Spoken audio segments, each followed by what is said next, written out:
नमस्कार दोस्तों, स्वागत है आप सभी का आपके अपने YouTube चैनल ज्ञान मंदिर में। मैं हूं आपका दोस्त मयंक और हाजिर हैं हम अपने एक नए वीडियो के साथ में, जहां पर हम अपनी बात को शुरू करते हैं वहीं से जहां से हमने अपने पिछले वीडियो में छोड़ा था। हम बात कर रहे थे 10th स्टैंडर्ड पॉलिटिकल साइंस या सिविक्स सब्जेक्ट में चैप्टर 2 संघवाद की। और संघवाद में हमने अभी तक कई कॉन्सेप्ट्स को डिस्कस किया था। जल्दी से एक रिकैप कर लेते हैं। हमने बात की थी संघवाद की, संघवाद क्या होता है, संघवाद की परिभाषा क्या है, संघवाद कैसे काम करता है, संघवाद और एक संघीय व्यवस्था और एकात्मक व्यवस्था में क्या डिफरेंसेस होते हैं। हमने बहुत डिटेल में इन चीज़ों को समझा था। संघीय व्यवस्था की क्या विशेषताएं होती हैं, क्या ऐसे फीचर्स हैं जिससे हमें पता चलता है कि हाँ, यहाँ पे संघीय व्यवस्था काम कर रही है इस देश के अंदर। फिर संघीय व्यवस्था के क्या उद्देश्य हैं, हमने ये देखा था कि संघीय व्यवस्था क्यों आखिर अपनाई जाती है और संघीय व्यवस्था किस प्रकार से बनती है, मतलब उसके संघीय किसी देश के संघीय बनने में कौन कौन से तरीके होते हैं जिनसे वो कोई देश जो है संघीय देश बन सकता है। हमने वो डिटेल में समझा था। तो हमने इन चीज़ों को बहुत तसल्ली से चीज़ों को समझा। और अब हम आगे बढ़ते हैं और अब हम इन जनरल संघवाद की बजाय अब हम बात करते हैं भारत में संघीय व्यवस्था की। हम बात करेंगे कि भारत में संघीय व्यवस्था किस प्रकार से कार्य करती है, क्या क्या फीचर्स हैं भारत की संघीय व्यवस्था के जो भारत को अलग बनाते हैं, यूनिक बनाते हैं। तो हम उनके बारे में बात करते हैं एक एक करके। तो चलिए शुरू करते हैं आज की अपनी बात। हम यहां से अपनी शुरुआत करते हैं। तो देखिए, पहला पॉइंट जो हमने नोट किया है वो है भारत राज्यों का एक संघ, अ यूनियन ऑफ स्टेट्स। हालांकि इसके बारे में मैंने पिछले वीडियो में अच्छी तरह से आपको समझाने का प्रयास किया था कि भारत को हम यूनियन ऑफ स्टेट्स क्यों कहते हैं। फिर मैं ब्रीफली दोबारा एक बार डिस्कस कर लेता हूं। भारत जब आजाद हुआ अंग्रेजों से, उस समय पे भारत का बंटवारा हो गया। भारत एक हमारा भारत बन गया और दूसरा हमारा हिस्सा पाकिस्तान बन गया। उस समय पे भारत कई छोटे छोटे प्रांतों में और कई रियासतों में बटा हुआ था, रजवाड़ों में बटा हुआ था। कुछ इलाके डायरेक्ट अंग्रेजों के अधीन थे और कुछ इलाके इनडायरेक्टली अंग्रेजों के अधीन थे और कुछ इलाके स्वतंत्र भी थे जो छोटे छोटे रजवाड़ों के रूप में अपना कार्यभार संभाल रहे थे। इन सब को मिला के एक देश बनाने का कार्य हमारे शुरुआत में नेताओं ने किया। और उन्होंने पहले इन सभी छोटे छोटे राज्य जो प्रांत थे, रियासतें थी, रजवाड़े थे, इनको सबको मिला के पहले एक देश बनाया जिसको इन्होंने हमने नाम दिया भारत।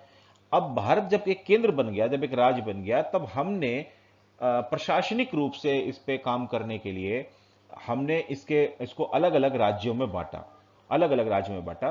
तो उसको हमने अलग अलग नाम दिए और फिर अलग अलग आधार पे हमने इनका बंटवारा किया। जैसे पहले हमने प्रशासनिक आधार पे किया, फिर हमने भाषाई आधार पे भी किया, फिर हमने और भी जैसे उत्तर प्रदेश से उत्तराखंड अलग हुआ तो वहाँ की पहाड़ी एक जो संस्कृति थी, एक जो वहाँ की विषमता थी वो अलग थी, तो हमने उनको वहाँ से अलग किया। तो इस प्रकार से कई आधारों पे हमने राज्यों का बंटवारा किया और नए राज्यों का गठन किया। तो इस प्रकार से भारत में हम देखते हैं कि पहले जो उस समय के जो राज्य थे, प्रांत थे, रजवाड़े थे, उन्होंने मिलकर केंद्र बनाया। फिर केंद्र ने अपने में से राज्यों का गठन किया। और इस प्रकार से भारत की व्यवस्था अपने आप में एक यूनिक व्यवस्था है। इसीलिए हम भारत को हिंदी में तो हमारे पास कोई अलग शब्द नहीं है, तो हम संघ शब्द का ही प्रयोग करते हैं।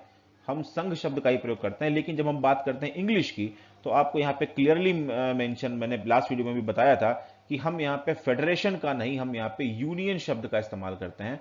India is a union of states. Bharat राज्यों का एक संघ है।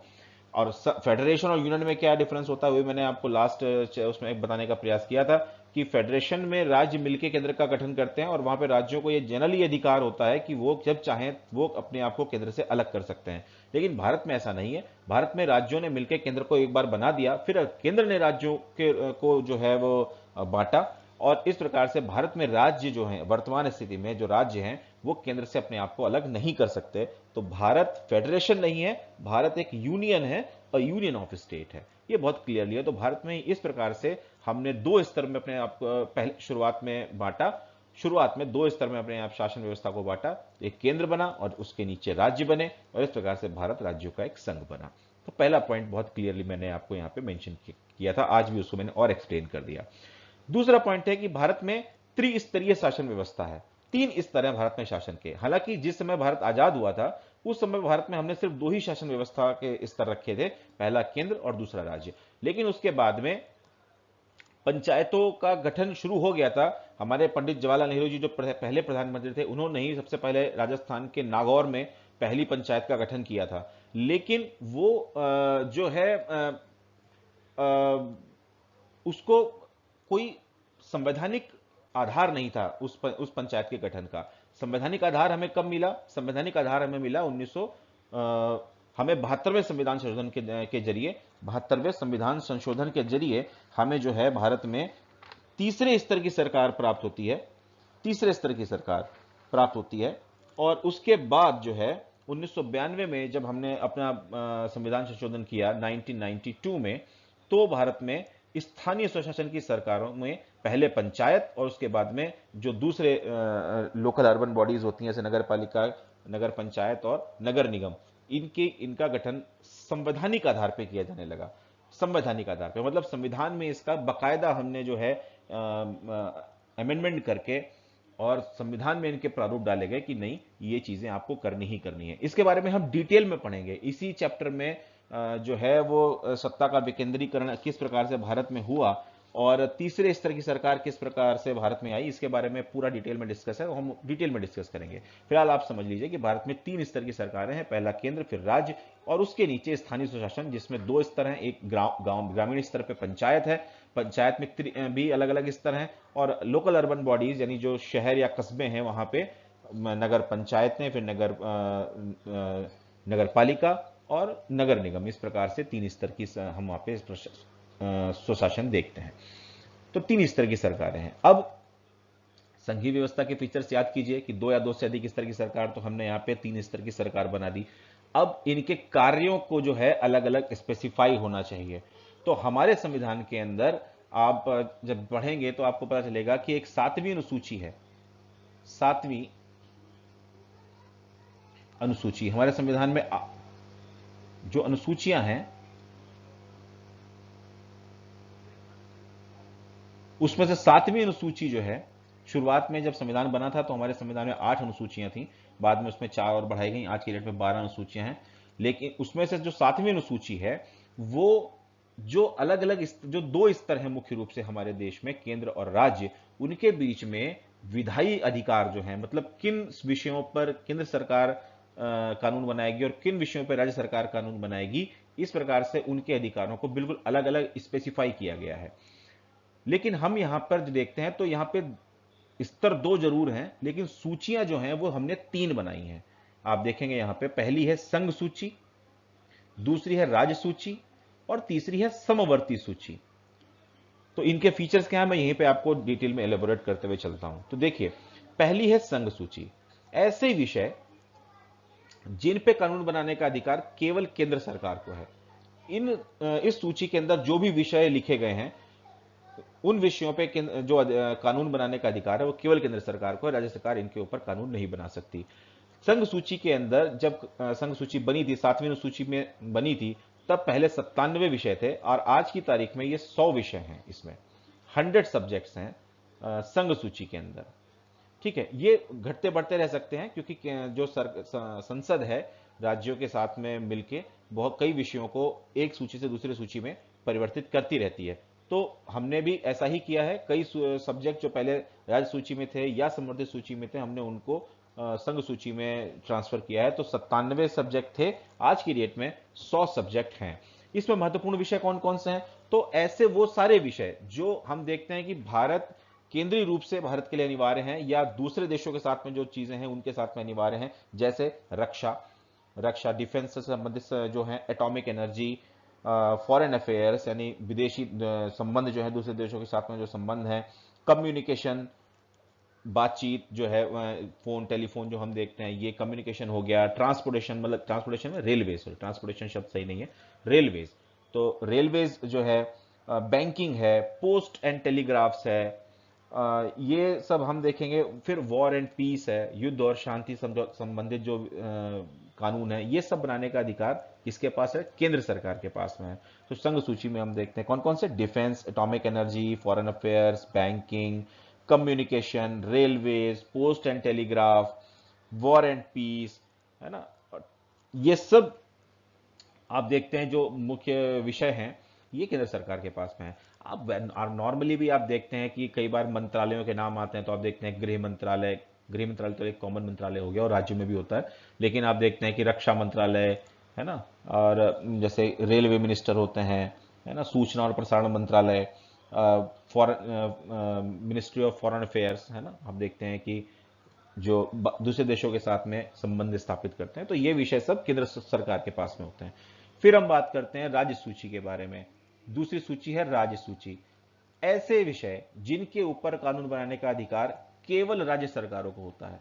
ऐसे विषय जिनके बारे में, जिनके संबंध में कानून बनाने का अधिकार केवल राज्य सरकारों को होता है, वो सारे विषय इस सूची के अंतर्गत लिखे गए हैं, राज्य सूची के अंतर्गत लिखे गए हैं। ये दूसरी सूची है। इस सूची में जो विषय हैं उनके ऊपर केंद्र सरकार कानून नहीं बना सकती, केवल राज्य सरकार ही कानून बना सकती है। इसमें शुरुआत में जब हमारा संविधान बना था तब 66 सब्जेक्ट्स इस लिस्ट के अंदर थे, लेकिन आज की तारीख में केवल 61 सब्जेक्ट ही इस लिस्ट में है। यानी 5 सब्जेक्ट्स जो हैं वो इसमें से घटा दिए गए हैं, वो या तो संघ में ट्रांसफर हुए हैं या समवर्ती सूची में ट्रांसफर हुए हैं। तो इस प्रकार से ये इसमें की स्थिति है। अब इसमें कौन कौन से सब्जेक्ट आते हैं? तो ऐसे विषय जो सामान्यतया लोकल लेवल पे, मतलब स्थानीय स्तर पे जिनके संबंध में कानून बनाना होता है, वो लगभग सारे विषय राज्य सूची के अंतर्गत हैं। जैसे कृषि हो गया, एग्रीकल्चर, वो राज्य सूची का विषय है। जैसे पुलिस है, जेल है, प्रिजन, वो भी राज्य सूची का विषय है। जैसे लैंड है, भूमि, वो भी राज्य सूची का विषय है। पब्लिक हेल्थ जो है, पब्लिक हेल्थ भी राज्य सूची का विषय है। तो इस प्रकार से ऐसे विषय जिनका संबंध लोकल लेवल से ज्यादा रिलेट करता है, उनके बारे में कानून बनाने का अधिकार राज्यों को है और वो राज्य सूची के विषय हैं। तो इस प्रकार से हमने संघ सूची को समझा, राज्य सूची को समझा। अब आता है समवर्ती सूची। अब ये क्या चीज है? ये कुछ अलग है। अलग कैसे? अलग इस प्रकार से है कि समवर्ती सूची में वो विषय शामिल किए जाते हैं जिनके बारे में कानून केंद्र भी बना सकता है और राज्य भी बना सकता है, दोनों में से कोई भी बना सकता है। लेकिन अब यहां पे दो बातें हैं। मान लीजिए एक कोई विषय है, सपोज कि यहां पे एक विषय है शिक्षा। अब शिक्षा समवर्ती सूची का विषय है, तो शिक्षा के संबंध में एक कानून तो बना दिया केंद्र ने और एक कानून बना दिया राज्य ने। तो अब कौन सा कानून देश में माना जाएगा?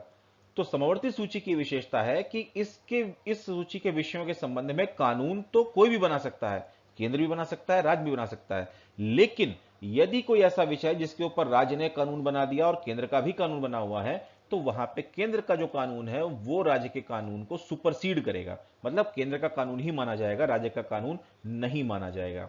ये यहां पे क्लियर है। तो इस प्रकार से ये समवर्ती सूची एक आती है जहां पे ऐसे विषय डाले गए हैं जिन पे केंद्र और राज्य दोनों कानून बना सकते हैं। लेकिन मान लीजिए केंद्र ने कोई कानून नहीं बनाया और राज्य ने कानून बना दिया, तो राज्य का कानून माना जाएगा। लेकिन यदि उस विषय पर केंद्र ने भी कानून बना दिया, तो केंद्र का जो कानून होगा वही कानून माना जाएगा, फिर राज्य का कानून वहां पे नहीं माना जाएगा। तो इस प्रकार से तीसरी सूची है समवर्ती सूची। अब समवर्ती सूची में वर्तमान में 52 सब्जेक्ट्स हैं, 52 सब्जेक्ट। और इसमें इसी प्रकार के सब्जेक्ट हैं जिसमें हम देखते हैं कि जैसे शिक्षा है, तो शिक्षा एक समवर्ती सूची का विषय है। जैसे जंगल है, फॉरेस्ट, वो भी एक समवर्ती सूची का विषय है। तो ये ऐसे सब्जेक्ट्स हैं जिनके बारे में केंद्र और राज्य दोनों कानून बना सकते हैं। अब शिक्षा में क्या है? शिक्षा में बेसिकली क्या है कि जो निचले स्तर की शिक्षा है, यानी कि इंटरमीडिएट तक की जो शिक्षा है, वो राज्य से जनरली उसको गवर्न करते हैं, और जो उच्च शिक्षा है उसको जनरली केंद्र डील करता है। हालांकि इसमें भी दो चीजें हैं, स्टेट के अपने बोर्ड्स होते हैं और सेंट्रल का अपना बोर्ड है। आप देखते हैं सीबीएसई सेंट्रल का बोर्ड है, central board of secondary education, और जो स्टेट के बोर्ड्स हैं जैसे यूपी बोर्ड है, उत्तराखंड बोर्ड है, ये अपने बोर्ड हैं। तो दोनों ही शिक्षा से संबंधित कानून बनाते हैं समवर्ती सूची में, इसलिए शिक्षा जैसे सब्जेक्ट्स को रखा जाता है। तो ये सब्जेक्ट आते हैं। तो हमने 3 तरीके की सूचियों के बारे में यहां पे पढ़ा, संघ सूची, राज्य सूची और समवर्ती सूची। अब जिस समय हमारा संविधान बन रहा था, तो हमारे संविधान निर्माताओं को एक चीज के बारे में बड़ा वो हुआ कि भाई इस समय, जिस समय हम कानून, ये संविधान बना रहे हैं, तो इस समय जितने भी विषय हमें समझ में आ रहे हैं, हम उन सारे विषयों को हमने इन सूचियों में डाल दिया। लेकिन मान लीजिए कोई ऐसे सब्जेक्ट्स भी हो सकते हैं जो हमसे आज की डेट में इसमें लिखने भूल गए हों, रह गए हों।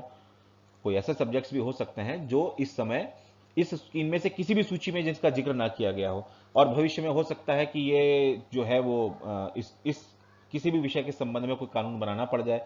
तो अब उसके दो विकल्प हो सकते हैं, ये या तो ये कि उसको पहले किसी समवर्ती उस विषय को पहले किसी सूची में डाला जाए, या तो उसे संघ सूची का पार्ट बनाया जाए, राज्य सूची का बनाया जाए, संवर्धित सूची का बनाया जाए, और फिर उस पे वो जिस सूची के अंतर्गत हो वो उस स्तर की सरकार उसके ऊपर कानून बनाए। या तो एक विकल्प ये है, लेकिन इसमें बहुत लंबा समय लगेगा भाई। संसद बैठेगी, उसमें हो सकता है कि वो विषय ऐसा हो जिसपे राज्य भी चाहे कि भाई नहीं, इस पे हमें भी अधिकार दिया जाए बनाने का, तो उसको किसी सूची में डालना इतना जल्दी नहीं हो सकता। मान लीजिए उस पर कानून बनाना बहुत अनिवार्य है, तो क्या हो, ऐसे विषयों के लिए हमने चौथा एक ऑप्शन यहां पे रखा, चौथा विकल्प हमने देखा, वो क्या था, वो था अवशिष्ट विषय। अवशिष्ट का मतलब जो बचे हुए विषय हैं, ऐसे विषय जो इन तीनों सूचियों में, संघ सूची, समवर्ती सूची, ऐसे विषय जो संघ सूची, राज्य सूची और समवर्ती सूची, इन तीनों में से किसी में भी नहीं आए हैं, लेकिन उनके ऊपर यदि कानून बनाने की आवश्यकता पड़ती है, तो उनके ऊपर कानून कौन बनाएगा। तो हमने ऐसे विषयों को अवशिष्ट विषय माना और इनके ऊपर कानून बनाने का अधिकार हमने केंद्र सरकार को दे दिया, सीधे सीधे। यदि हम अंग्रेजों के समय की बात करें तो इंग्लिश शासन में भी अवशिष्ट विषय का कॉन्सेप्ट था। वहां पे भी हम द्वैत शासन देखते हैं तो द्वैत शासन में वहां पर भी इस तरह से अलग अलग सब्जेक्ट की लिस्ट हुआ करती थी, लेकिन अवशिष्ट विषय का कॉन्सेप्ट वहां पर भी था, जिसको हम रेजिडुअरी सब्जेक्ट्स बोलते हैं। तो उसके बारे में उस समय पे जो गवर्नर जनरल हुआ करता था या वायसराय बाद में जो हुआ करता था, उसको अधिकार होता था उसके संबंध में कानून बनाने का। लेकिन आजादी के बाद हमने अपनी केंद्र सरकार को यह अधिकार दिया कि अवशिष्ट विषयों के संबंध में यदि कोई कानून बनाना हो तो उस पर केंद्र सरकार कानून बना सकती है। जैसे वर्तमान में हम बात करें तो साइबर लॉ, अब जिस समय 1948 में संविधान बना, 1949 में संविधान बना, उस समय साइबर लॉ जैसे विषय तो थे ही नहीं, लेकिन बाद में आज हम देखते हैं तो साइबर लॉ जैसे विषयों पर हमें कानून बनाना पड़ता है। अब मैंने जैसा कि कहा कि या तो एक विकल्प ये है कि उसको पहले किसी सूची में लाया जाए, तो इन चीज पचड़ों में तुरंत पड़ने की बजाय हमने उसको अवशिष्ट विषय के रूप में हम मान लिया है, और अब ऐसे विषय के ऊपर यदि कोई कानून बनाना हो तो केंद्र सरकार संविधान के द्वारा प्राधिकृत है कि वो चाहे तो ऐसे विषयों के ऊपर कानून बना सकती है। तो हमने ये देखा कि किस प्रकार से विधायी अधिकार जो है उनको बकायदा लिखित रूप में बांटा गया है कि किस विषय के ऊपर कौन सी स्तर की सरकार कानून बना सकती है, और ताकि इसको लेके कोई कंफ्लिक्ट की सिचुएशन ना आए कि नहीं भैया इस पे हम बनाएंगे, नहीं ये हम बनाएंगे। तो ये हमने यहां पर क्लियरली देख लिया। अब इसके बाद हम जब बात करते हैं तो बात आती है विशेष राज्यों का दर्जा। अब ये क्या चीज है?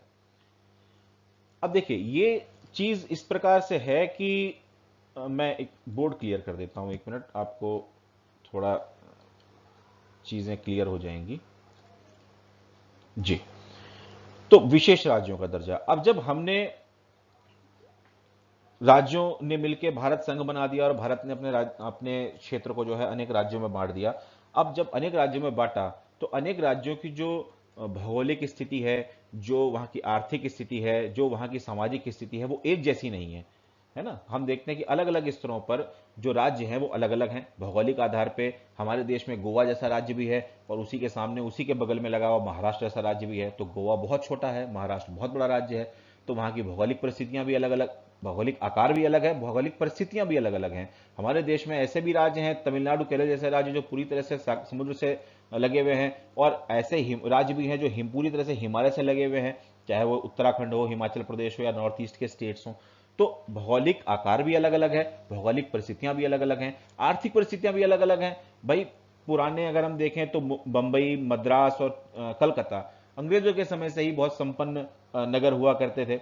उनकी स्थिति आज भी है उसी प्रकार से है, संपन्न शहरों में गिनती आती है, महानगरों में गिनती आती है। लेकिन हर राज्य की आर्थिक व्यवस्था इस प्रकार से तो नहीं है। बहुत से राज्य अभी भी ऐसे हैं जो बहुत आर्थिक आधार पर बहुत पिछड़े हुए हैं। तो इस प्रकार से हम देखें तो भौगोलिक, आर्थिक और सामाजिक आधार पर भी अनेक प्रकार से पिछड़ापन है और एक रूपता नहीं है राज्यों के बीच में। भौगोलिक, आर्थिक और सामाजिक, इन आधारों पे एक रूपता नहीं है ना। मतलब सारे राज्य एक बराबर नहीं है, एक रूपता नहीं। तो जब एक बराबर नहीं है तो आप सारे राज्यों को एक बराबर ट्रीट भी नहीं कर सकते। आपको उनको जो है, जो ऐसे राज्य जो थोड़े से आर्थिक रूप से अक्षम हैं, कमजोर हैं, सामाजिक रूप से पिछड़े हुए हैं, ऐसे राज्यों को या भौगोलिक, जहां पे बहुत सारी भौगोलिक विषमताएं हैं, ऐसे राज्यों को आपको कुछ अलग से प्रोत्साहन देना पड़ेगा। मान लीजिए ये आप इस तरह से समझ सकते हैं कि हमारे चार भाई हैं, चार भाइयों में जो है वो एक भाई ऐसा है जो थोड़ा बीमार है, जिसके साथ में कुछ तकलीफ है मान लीजिए, तो आपको उसे कुछ अलग से प्रोत्साहन देना पड़ेगा। यदि आप कहेंगे कि नहीं चारों भाइयों को या एक समान ही ट्रीट किया जाए, या आप यूं समझें कि चार भाई हैं, पहले की उम्र जो है वो 18 साल है और जो चौथा वाला है उसकी उम्र मान लीजिए अभी सिर्फ 5 साल है, आप कहें कि नहीं सारे भाइयों में बराबर बराबर रोटी बांटो, तो ऐसा कैसे संभव है? 5 साल का बच्चे की भूख कम होगी, उसको एक ही रोटी की हो सकता है आवश्यकता हो, जो 18 साल का बच्चा है उसको हो सकता है 4 रोटियों की आवश्यकता हो। तो हर राज्य की अपनी अपनी आवश्यकता है, और उसके आधार पे यदि वो सामाजिक आर्थिक या भौगोलिक आधार पे थोड़ा पिछड़ा हुआ है, थोड़ा हम बाकी राज्यों के मुकाबले पीछे रह गया, तो उसको बराबरी पे लाने के लिए आपको उसको कुछ विशेष रियायतें, कुछ विशेष सहायता देनी पड़ेगी। इसी प्रकार से ये कॉन्सेप्ट हमारे यहां पर भी हमने अपनाया, और हमारे यहां पे कुछ राज्यों को हमने विशेष राज्यों का दर्जा दिया। जैसे हिमालयी राज्य हैं, असम, नागालैंड, अरुणाचल प्रदेश, सॉरी हिमालयी राज्य हैं जैसे हिमाचल प्रदेश, उत्तराखंड, सिक्किम, जम्मू कश्मीर, लद्दाख, इस प्रकार के जो हिमालयी राज्य हैं हमने उनको उनकी भौगोलिक विषमताओं के आधार पे, जैसे सामाजिक विषमता के आधार पे हमने असम, नागालैंड, अरुणाचल प्रदेश, मिजोरम जैसे जो नॉर्थ ईस्ट के जो राज्य हैं जिनकी अपनी अलग एक सामाजिक ताना बाना वहां पे जो बुना हुआ है, उसके आधार पे हमने उनको जो है वो विशेष राज्यों का दर्जा दिया है। ये कुछ हमने अपनी एक अलग व्यवस्था बनाई है कि राज्य हैं लेकिन सारे राज्य एक बराबर नहीं है, उनमें से कुछ राज्य जो थोड़ा पिछड़े हुए हैं उनको बराबरी पे लाने के लिए हमने उनको विशेष राज्यों का दर्जा दिया हुआ है। इस प्रकार से हमने बकायदा इनके लिए संविधान में अलग से मतलब हमने वहां पे प्रोविजंस किए हुए हैं। जैसे जो नॉर्थ ईस्ट के जो राज्य हैं उनके लिए तो हमने विशेष रूप से आर्टिकल 371 के तहत जो है प्रोविजंस किए हुए हैं, और वहां पे उनको विशेष शक्तियां कुछ जो है हमने दी हुई हैं। तो इस प्रकार से हमने विशेष राज्यों के दर्जे की बात करी। अब इसके अलावा भारत में कई क्षेत्र ऐसे हैं जो, कई इकाइयां हमारी ऐसी हैं जिनको क्षेत्रफल में बहुत छोटी हैं। या हम बात करें तो जैसे जब भारत आजाद हुआ था उनमें से भी बहुत से क्षेत्र ऐसे हैं जो उस समय आजादी के समय पर 1947 में आजाद नहीं हुए, उससे कुछ क्षेत्र उससे बाद में आजाद हुए, उनका क्षेत्रफल के आकार में वो बहुत बड़े नहीं हैं, बहुत छोटे हैं, लेकिन उनकी सामाजिक जो ताना बाना है वहां का वो बिल्कुल अलग है। अपने सराउंडिंग्स जो बाकी के जो एरिया हैं, अपने आसपास के एरियाज जो हैं उनसे बिल्कुल अलग है। तो इस आधार पे हम उन क्षेत्रों को हमने उन राज्यों में नहीं मिलाया, चूंकि उनकी अपनी सामाजिक विविधता एक अलग प्रकार की है, और वो इतने बड़े भी नहीं है कि आप उनको अलग से राज्य का दर्जा दे सको। तो इस प्रकार से ऐसे क्षेत्रों को हमने केंद्र शासित क्षेत्रों का दर्जा दिया, और ऐसे विशेष क्षेत्र जो आकार में बहुत बड़े नहीं थे, उनकी अपनी अलग सामाजिक विविधता थी, उनको डायरेक्ट सेंटर के द्वारा, डायरेक्ट केंद्र के द्वारा शासित करने का प्रोविजन किया गया। तो इनको हम केंद्र शासित क्षेत्र हमने कहा। जैसे हम पौंडीचेरी की बात करते हैं, जैसे हम दादर नगर हवेली दमन दीव की बात करते हैं, जैसे हम लक्षद्वीप अंडमान निकोबार की बात करते हैं, जैसे हम चंडीगढ़ की बात करते हैं, या हम दिल्ली की बात करते हैं। जितने भी हमारे केंद्र शासित प्रदेश हैं उनकी कुछ सामाजिक स्पेशलिटी, वहां के सोशल स्पेशलिटी को देखते हुए हमने, और उनके geographical area, limited geographical area को देखते हुए हमने उनको अलग से राज्य का दर्जा न देते हुए केंद्र शासित प्रदेशों में के रूप में देखा। अब केंद्र शासित प्रदेशों में भी हम देखते हैं कि यहां पे अलग अलग तरीके के शासित प्रदेश भी देखने को मिलते हैं। मुख्यतः देखें तो 3 तरीके के। पहला वो जहां पे सीधे सीधे एडमिनिस्ट्रेटर काम करता है, मतलब केंद्र सरकार का एक नुमाइंदा जो वहां पे मुख्य रूप से पूरा कार्यक्षेत्र देखता है, उसको हम वहां का प्रशासक या एडमिनिस्ट्रेटर बोलते हैं, एडमिनिस्ट्रेटर। दूसरा ऐसा कि वहां पे लेजिस्लेटिव असेंबली तो है, लेजिस्लेटिव असेंबली है, और वहां पे चीफ मिनिस्टर भी हैं, जैसे दिल्ली में लेजिस्लेटिव असेंबली है और वहां पे चीफ मिनिस्टर जो है वो वहां के अपॉइंट होते हैं। तो वहां पे एक चीफ मिनिस्टर होते हैं और उनके साथ में लेफ्टिनेंट गवर्नर होते हैं जो वहां पे प्रशासन का मुख्य काम देखते हैं। तीसरा हम देखते हैं कि जहां पे लेजिस्लेटिव असेंबली है लेकिन चीफ मिनिस्टर वहां पे नहीं होता, जैसे कि पौंडीचेरी और जम्मू कश्मीर की अगर हम बात करें तो वहां पे लेजिस्लेटिव असेंबली है, लेकिन वहां पे अब आज के तारीख में वहां पे चीफ मिनिस्टर नहीं है जम्मू कश्मीर के अंदर। तो 3 तरह से हमने देखा केंद्र शासित प्रदेशों में काम करती है संघीय व्यवस्था। अब इसके आधार भी कुछ अलग अलग हैं, लेकिन हम वहां पे डिटेल में इतना जाने की आवश्यकता नहीं है। हम यहां पे बस ये समझ लेते हैं कि इन क्षेत्रों को में सरकार चलाने का जो विशेष दायित्व है वो केंद्र शासित सरकार के पास में होता है और इनसे संबंधित सारे विषय जो हैं वो केंद्र सरकार ही डील करती है। तो ये हमने देखा संघीय व्यवस्था में एक विशेष राज्यों का दर्जा हमने देख लिया और केंद्र शासित प्रदेशों के बारे में भी देखा। अब हम बात करते हैं व्यवस्था परिवर्तन की। ये एक इंपॉर्टेंट मुद्दा है। इंपॉर्टेंट मुद्दा किस लिए है कि हमने इतनी सारी चीजें देख ली, संविधान में बहुत कुछ दिया हुआ है, अलग अलग स्तर हमने बना दिए, अलग अलग हमने सूची बना दी, इसमें विधायी अधिकारों को बांट दिया, विशेष राज्य भी का दर्जा भी दे दिया, सब कुछ हमने कर दिया। लेकिन ये जो पूरी व्यवस्था है, क्या इसमें परिवर्तन संभव है? और यदि संभव है तो क्या वो किस तरीके से संभव है? क्या कभी भी कोई भी किसी भी स्तर की सरकार जब चाहे अपनी मर्जी से इस व्यवस्था में परिवर्तन ला सकती है? तो इसका जवाब क्या होगा? तो देखिए, व्यवस्था में परिवर्तन तो संभव है क्योंकि हमारे देश में हमने संविधान को रिजिड नहीं बनाया है, कठोर नहीं बनाया है, उसमें लचीलापन है, वो कभी भी बदला जा सकता है। लेकिन उसको बदलने के जो तरीके हैं वो बहुत अलग अलग हैं। हमारे देश में संविधान को बदलने के लिए आर्टिकल 368, आर्टिकल 368 का सहारा लिया जाता है, यानी इसमें इसके प्रोविजंस हैं आर्टिकल 368 में। और आर्टिकल 368 के अनुसार संविधान को यदि आप बदलना चाहते हैं तो उसको बदलने के तीन तरीके हैं। तीन तरीके से आप संविधान को बदल सकते हैं। पहला, कुछ ऐसे विषय हो सकते हैं जो बहुत सामान्य हो और ऐसे विषय में केवल केंद्र सरकार को यह अधिकार होता है कि वो संसद में कानून बना के पास कर दे और उसमें परिवर्तन कर दे। ये लेकिन वो सिर्फ वो मामले होते हैं जो बहुत सामान्य स्तर के मामले हों, इनके लिए कोई विशेष चीज का वो ना हो। और इसमें जो बहुमत भी वो जो पास करेंगे, वो बहुमत सामान्यतया जो उपस्थित का 50% से अपना पास कर सकते हैं। दूसरा होता है स्पेशल मेजोरिटी, इसको हम बोलते हैं स्पेशल मेजोरिटी। स्पेशल मेजोरिटी में क्या होता है कि ये कुछ और ऐसे कानून होते हैं जिनमें राज्य सरकारों का थोड़ा बहुत मतलब ऐसा लगता है कि नहीं, राज्य की जो है वो कंसेंट जरूरी होती है, मतलब उनकी भी सहमति देनी चाहिए। तो ऐसे में चूंकि राज्यसभा राज्यसभा राज्यों का प्रतिनिधित्व करती है सेंटर में, इसलिए यहां पे स्पेशल मेजोरिटी का प्रोविजन किया जाता है। वहां पे क्या होता है कि जब आप कोई ऐसा कानून लेके आ रहे हो जो इस तरह के विषयों से संबंधित है, तो आप वहां पर संसद के दोनों सदनों में से 2/3 बहुमत से पास कराइए। 2/3 बहुमत से, सिंपल मेजोरिटी नहीं। पहले वाले को हम बोलते हैं सिंपल मेजोरिटी, सिंपल। तो सिंपल मेजोरिटी नहीं, स्पेशल मेजोरिटी से पास कराना है, 2/3 बहुमत से पास कराना है, दोनों सदनों में 2/3 बहुमत से पास कराना है। सिर्फ इतने तक ये काम है। अब कुछ ऐसे विषय जहां पे सीधा सीधा जो विषय सीधे सीधे राज्य को भी प्रभावित करते हैं या भारत के संघीय ढांचे को प्रभावित करते हैं, या ऐसे विषय जिनमें राज्यों के हितों से छेड़छाड़ हो सकती है, ऐसे किसी भी विषय के बारे में यदि आप कोई कानून बनाना चाहते हो तो आप उससे पहले तो स्पेशल मेजोरिटी से पास कराइए, मतलब संसद के 2/3 बहुमत से पास कराइए दोनों सदनों में अलग अलग।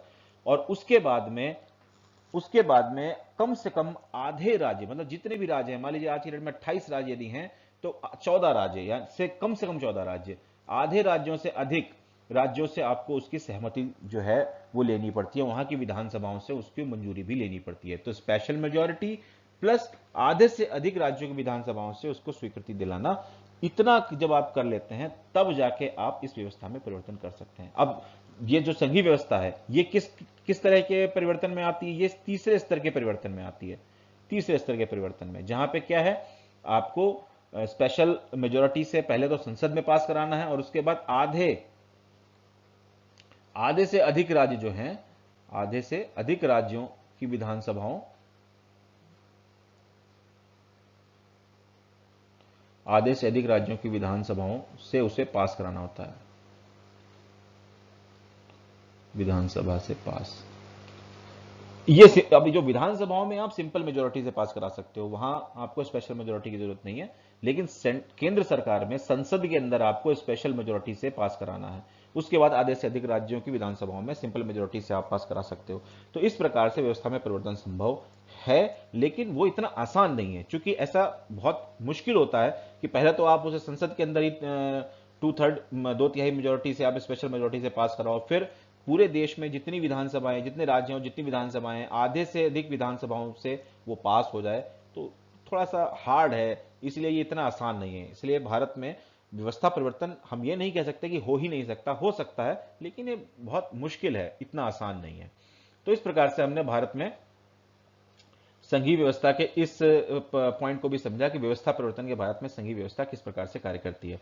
अब हम बात करते हैं अगले दो पॉइंट की, फटाफट इनको देख लेते हैं, इनमें ज्यादा कुछ नहीं है। न्यायपालिका की स्थिति तो हमने पहले भी डिस्कस किया है कि देखिए, इन किसी संविधान के किसी भी प्रावधान में यदि कोई संशय हो, यदि कोई कंफ्लिक्ट की सिचुएशन पैदा होती है सॉरी, इंटरप्रिटेशन में, कि भाई एक संविधान में ये लिखा हुआ है, इसका अर्थ क्या निकलता है, उस स्थिति में न्यायपालिका ही संविधान का जो एक्सप्लेनेशन है, विश्लेषण करने का जो पावर है, वो न्यायपालिका के पास में है। दूसरा, यदि कोई डिस्प्यूट रेज होता है केंद्र राज्य के बीच में या राज्य राज्य के बीच में, तो भी उस स्थिति में उसका निर्णय लेने के लिए जो अंतिम जो जो अथॉरिटी है, वो न्यायपालिका ही है, वो न्यायपालिका ही है। तो बंटवारे मतलब पूरी तरह से कोई शक्तियों के बंटवारे या इससे संबंधित कोई भी यदि विवाद होता है, तो उच्च न्यायालय या सर्वोच्च न्यायालय ही इसके लिए जिम्मेदार है, वो अधिकारी है। तो हम यहाँ पे इसको देखते हैं। अंत में राजस्व की स्थिति। तो राजस्व की स्थिति क्या है कि राजस्व की उगाही के लिए जो कौन कौन से संसाधन है और कर किस प्रकार से लगाया जाएगा, कौन लगाएगा, इन सब के बारे में दोनों स्तरों की सरकारों के अलग अलग बिल्कुल अपने अधिकार क्षेत्र हैं कि किन चीजों के बारे में वो राज्य सरकार, केंद्र सरकार कानून बनाएगी और किन करों को केंद्र सरकार वसूलेगी, किन करों के बारे में राज्य सरकारें कानून बनाएंगी और किन्हें राज्य सरकारें वसूलेंगी। इन सब के बारे में बिल्कुल क्लियर कट पोजीशन है। यदि ये मोटा मोटा बात करें तो जैसे कुछ डायरेक्ट टैक्सेस आपने अगर पढ़ा हो, डायरेक्ट टैक्सेस होते हैं, कुछ इनडायरेक्ट टैक्सेस होते हैं।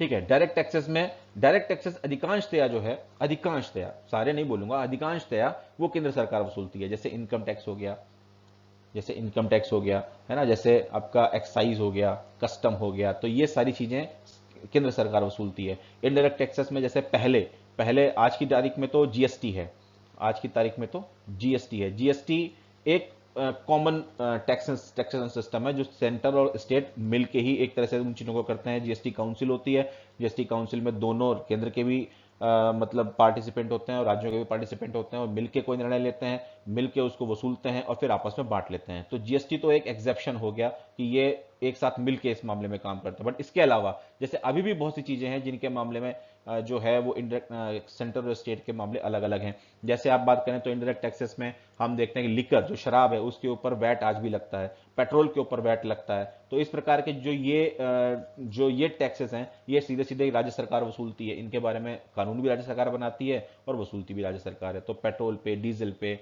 या लिकर पे, शराब पे, इन पे जो टैक्सेस हैं वो इंडायरेक्ट टैक्सेस हैं और वो राज्य सरकारें वसूलती हैं। जीएसटी भी एक तरीके का इंडायरेक्ट टैक्स है और इसको मिलके राज्य और केंद्र सरकारें मिलके वसूलती हैं और कानून भी मिलके बनाती हैं और वसूलती भी मिलके हैं। तो राजस्व के संबंध में हम देखते हैं कि इनके बिल्कुल क्लियर कट है कि किन चीजों के संबंधित कानून कौन बनाएगा और उनको वसूलेगा कौन। इसके बारे में केंद्र और राज्य सरकारों के अपने अपने अधिकार क्षेत्र हैं और वो बिल्कुल स्पेसिफाइड है। तो यहां पे हमने भारत में संघीय व्यवस्था के बारे में आज डिटेल से समझा। हालांकि लेक्चर बहुत लंबा हो गया, काफी लंबा हो गया और एक ही स्लाइड पे पूरा टाइम निकल गया है, लेकिन हमने इसको डिटेल में समझा है कि भारत एक राज्यों का संघ किस प्रकार से है, यहाँ पे 3 स्तर की सरकारें किस प्रकार से काम करती हैं, विधायी अधिकारों का वितरण किस प्रकार से है, संघ सूची, राज्य सूची, समवर्ती सूची में किस प्रकार से हमने विषयों को बांटा है और जो अवशिष्ट विषय हैं उनके बारे में क्या प्रावधान हमने वो समझा, विशेष राज्यों का जो दर्जा है उसके बारे में समझा और केंद्र शासित क्षेत्रों के बारे में भी समझा। व्यवस्था परिवर्तन यानी कि कॉन्स्टिट्यूशनल अमेंडमेंट किस प्रकार से हो सकता है, हमने वो समझा। तीनों तरीके की मेजोरिटी हमने कॉन्स्टिट्यूशनल अमेंडमेंट के लिए जो हमें मेजोरिटी चाहिए होती है, सिंपल मेजोरिटी, स्पेशल मेजोरिटी और special majority with state passing जो है वो हमने उसके को समझा। न्यायपालिका की स्थिति के बारे में समझा और राजस्व की स्थिति को भी हमने बखूबी समझा। तो भारत में संघीय व्यवस्था को हमने समझ लिया। आज की क्लास को हम यहीं पे रोकते हैं, चैप्टर काफी लंबा हो गया है और अगले वीडियो में हम आगे देखते हैं कि भारत में संघीय व्यवस्था का हमने बना तो दी, लेकिन ये सफल किस तरह से हुई, किस तरह से हमारे जो लीडर्स थे उन्होंने इन चीजों को बखूबी अपनी पॉलिसीज में हम लेकर आए, जिसके चलते भारत में आज भी संघीय व्यवस्था का सफल रूप से जो है कार्य कर रही है। क्या क्या चीजें हैं उनको हम अगली वीडियो में हम डिटेल में समझेंगे और आगे इस चैप्टर को कंटिन्यू करेंगे। तो फिलहाल के लिए अभी इस वीडियो को हम यहीं पे रोकते हैं। ये वीडियो आपको कैसा लगा आप प्लीज जरूर बताइएगा। ये आपके जो भी फीडबैक्स हैं अच्छे या बुरे, प्लीज वो जरूर शेयर कीजिएगा हमसे कमेंट में। मैं कोशिश करूंगा आपके हर कमेंट का जवाब दूं और आपके कमेंट हमें एनकरेज करते हैं, तो प्लीज कमेंट जरूर कीजिएगा। वीडियो को देखिए, इसको लाइक कीजिए, अपने दोस्तों के साथ शेयर कीजिए, इस चैनल को सब्सक्राइब कीजिए और अपना प्यार बनाए रखिए ताकि हमें मोटिवेशन मिलता रहे और हम और बेहतर से बेहतर कंटेंट आपके लिए लेके हाजिर होते रहें। तो फिलहाल के लिए अभी मैं आपका दोस्त मयंक इस वीडियो को यहीं पे एंड करता हूँ। मिलते हैं अपने अगले वीडियो में, तब तक के लिए गुड बाय, थैंक यू, जय हिंद।